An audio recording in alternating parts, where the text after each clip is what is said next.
ఎవరైతే ఉన్నారో ఇప్పటిదాకా కట్టుకథలు ఏదైతే విచిత్రంగా చూపించారు ఒక స్క్రీన్ మీద, ఈ కట్టుకథలతో పాటు చివరికి జడ్జి స్థానంలో ఉన్న మిమ్మల్ని కూడా ప్రశ్నించే స్థాయికి మాట్లాడుతున్నారంటే వారు ఏ రకమైన అహంకారంతో మాట్లాడుతున్నారో ఒక్కసారి తమరు గమనించాలి. ఇప్పుడు కాదు, రాష్ట్ర ప్రజలు గమనించారు.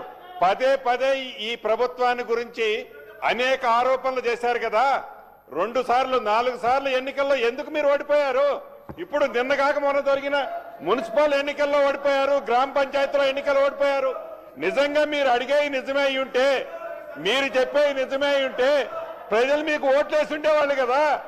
మీకు ఓట్లు అయిపోతే ఇంకా మీరు అవగాహన చేసుకోకుండా కట్టుకథలు, మాటల గారెళ్ళు, ఇంకా నిరంకుశమట.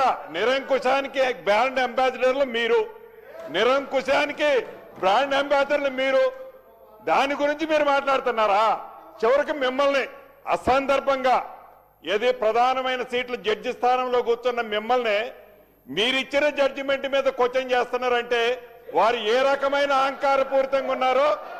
అసలు ఏది పార్టీలు మారే ప్రోత్సహించింది మీరు కాదు, ముందు దాని గురించి మీరు మాట్లాడుతున్నారా?